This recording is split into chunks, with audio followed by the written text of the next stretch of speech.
Today we're going to go through some bosses that I think everybody should learn, and these are some of the bosses that I personally prefer killing in the game, and there's a good reason why. So we're going to go through these bosses and explain what benefits you can get from having these bosses in your list of things that you can actively kill and are comfortable with doing. Of course, this will be different for everybody, and not everybody's going to agree with the ones that I talk about, so I would love to hear what yours are in the comments. So let's go.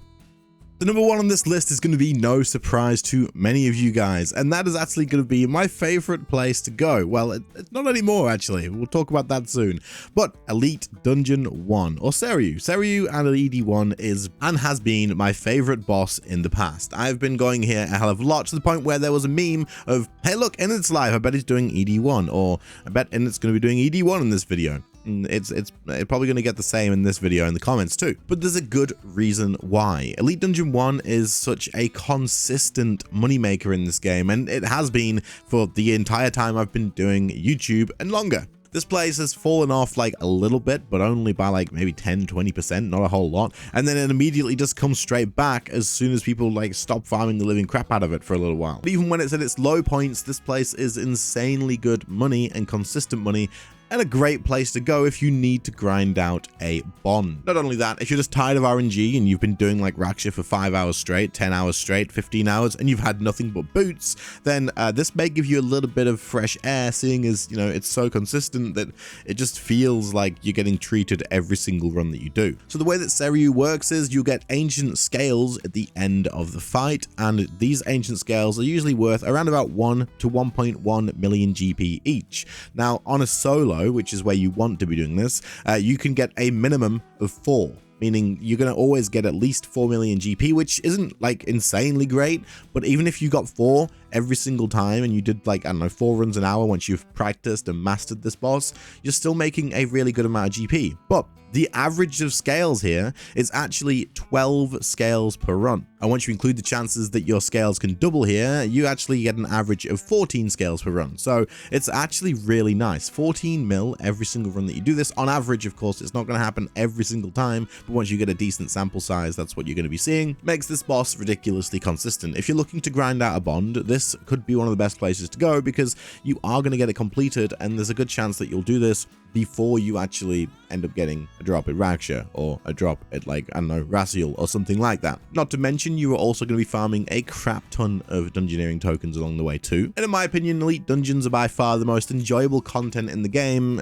because, you know, you're traveling through the dungeon, it's not just rinse and repeat the exact same boss. I don't know, Elite Dungeons to me have just always had a bit of a charm. And while this boss doesn't have a conventional super rare drop, like a high value drop, you can still get 110 scales once it does double, and so, I mean, you can make a good amount of money here. Now, many of you guys are going to say, Init, this is an absolute lie. You don't do this boss. You're full of crap. But I have to include it in this, because this is bosses that everybody should learn, and there's a good reason why you should learn them. The Arglasaur. The Arglasaur. I hate this boss. I don't do it. The boss is great, okay? The boss, what it offers is absolutely great, and it needs to be on this list for what it is. And I'm going to quickly go through it, because if I don't, then I feel like I'm not doing justice to the list of bosses. The Arglasaur offers pretty much everything you could need to learn for a ton of bosses. And in fact, in normal mode, everybody knows you can toggle the abilities on and off, and you can practice them one at a time. This is the ultimate practice boss, as it was intended to be in the first place, and while it is getting a loot nerf coming up soon, it is definitely still worth looking at for a boss when you are getting into PvM and you are wanting to practice your skills here and there. If you master the Arglasaur, and including hard mode as well, if you master this, I don't know, let's say like to 500% enrage, which is a lot, and it is really a lot for a lot of people. If you master this even to 100% enrage, you will be learning a crap ton in terms of mechanics and dealing with them, and understanding how fights and PvM works in this game, that the Arglasaur is too good for me not to include in this. You will learn so much here, and you can also make an okay amount of money. Not great, especially since the nerfs are coming, it'll be even worse. But being able to learn prayer flicking, being able to learn defensive uses such as devotion, being able to use positioning, being able to use awareness. In fact, it teaches you stuff that's not even part of the mechanics. It teaches you awareness of which mechanics is going to be coming up next, because you have to pay attention to which the paths the eyes are taking, movement with the eyes pillars, many of the things as well, dealing with extra minions and whatnot, and using AoE and stuff. This boss has it all, and it teaches you so much. If you master this boss, you're going to be able to take on and learn many of the bosses as well. Not all of them, not something like Zamorak at High End Rage or whatever, but many of the bosses will become a lot easier to take on.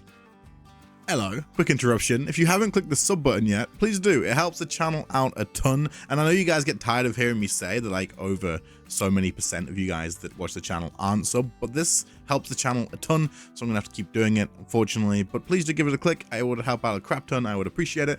Let's get back to the video. Okay, so now we're moving on to a more unconventional one, and people are going to disagree with this one. 100%, it is what it is, but I think everybody should learn this. Or maybe not everybody, like just the select few that want to learn this for the reasons I'm going to give, right? Because if everybody learns it, my reason kind of goes away. The boss that I'm talking about is Vorkath in hard mode. Yeah, hold up, let me explain. So, did you notice that out of all the bosses that are getting nerfed, Vorkath actually got buffed? Do you know why? Nobody does Vorkath. People hate this boss. People don't like this boss. I love this boss. I think it is now my most favorite. Most favorite? Do you even need to say that? Because favorite is already whatever. It is my gonna go with it. It is my most favorite boss in the game right now. I love this boss. I haven't done it in a few weeks, but that's because I'm working other stuff. But overall, I enjoy it so much. But not only that, this boss makes so much money when you actually get good at it. I still need to get good at it, that it is insanely good, because nobody does it, but everyone still needs the stuff from it, and it makes consistent money too with the spikes, and it offers really high value rewards too.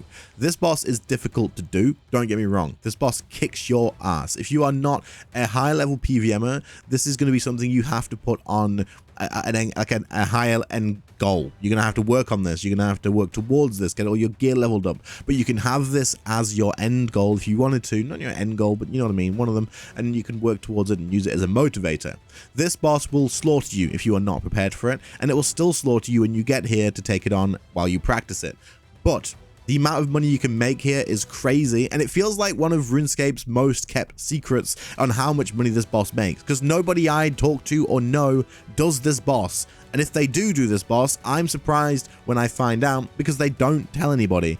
I don't know if that's on purpose or if it's just because people don't like Vorkath so nobody talks about it, but this boss makes ridiculous money, and Jagex buffed it. It's gonna be even better now. Being one of the highest GP moneymakers in the game when you are really good at it, and getting a buff is actually crazy. It's because nobody does it. So if you practice this boss and get good at it, you are falling into a gold mine. That's why I think everybody should learn this boss at some point.